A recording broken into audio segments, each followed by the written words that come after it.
అనగనగా ఒక ఊర్లో మనోజ్ అనే యువకుడు. అతను ఎప్పుడూ తన ఫ్రెండ్స్‌తో కాలక్షేపం చేస్తూ ఫోన్‌లో గడిపేసేవాడు. అలా ఉండగా కొన్నాళ్ళకి దేవుడినే మర్చిపోయాడు. ప్రార్థన, బైబిల్ చదవడం ఇవేమీ లేకుండా పోయింది. ఆహా! ఏంట్రా మామ ఏం సంగతులు? ఎలా నడుస్తున్నాయి మరి? ఎక్కడైనా మీట్ అవుదామా? అదేం లేదురా చెప్పురా మామ. మనోజ్ కాసేపు ప్రార్థన చేసుకోవచ్చు కదా నాన్న. 24 గంటలు అలా ఫోన్‌లో కాలక్షేపం చేయకపోతే. ఇదంతా వ్యర్థమైన మాటలు అవసరమా? దేవుడే లేకపోతే మనం ఎక్కడున్నామమ్మా? ఛ! ఏంటమ్మా నీ నస? 24 గంటలు దేవుడు, దేవుడు, దేవుడు అంటూ ఏం చేశాడా దేవుడు? దేవుడేమైనా నన్ను పోషిస్తున్నాడా? లేకపోతే నాకేమన్నా మంచి కంపెనీలో ఉద్యోగం ఇచ్చాడా? లేకపోతే నేనేమన్నా కలెక్టర్ అయ్యానా? దేవుడు, దేవుడు అంటే నస పెట్టేస్తుంది ఒకటే అని. ఛ! ఇక్కడి నుంచి ఎటన్నా వెళ్తే బావుంటదిరా బాబు. ఈ మహాతల్లి గోల నుంచి ఇక్కడే ప్రశాంతంగా ఉండొచ్చు అడవిలో అయితేనే. అడవిలో ఎంత ప్రశాంతంగా ఉందో. అరెరే! ఇదేంటి? ఎంత అందమైన పూలు. మరి ఈ పూలకన్నీ నీళ్ళెలా వస్తున్నాయి?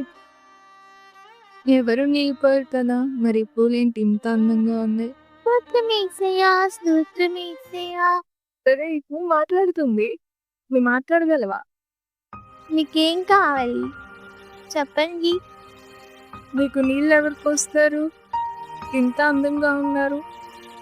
మాకు ఎవరు నీళ్లు పోయరు. మమ్మల్ని ఎవరు పట్టించుకోరు. కానీ నేను దేవుని దయవలని మాత్రమే బతికి ఉన్నాము.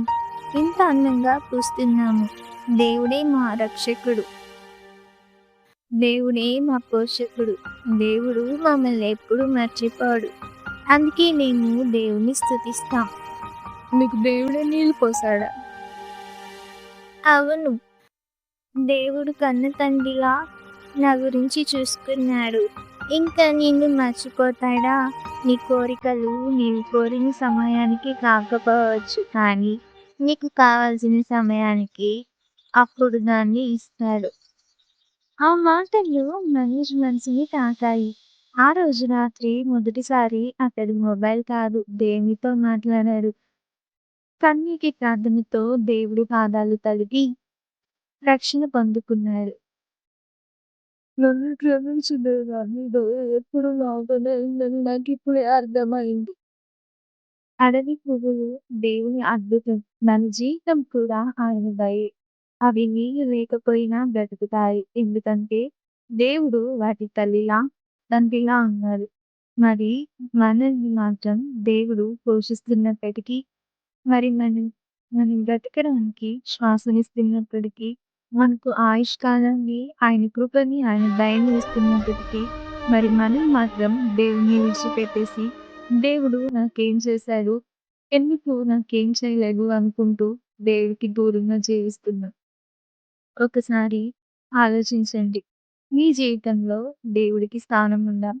లేక మొబైల్‌కి స్థానం ఉందా?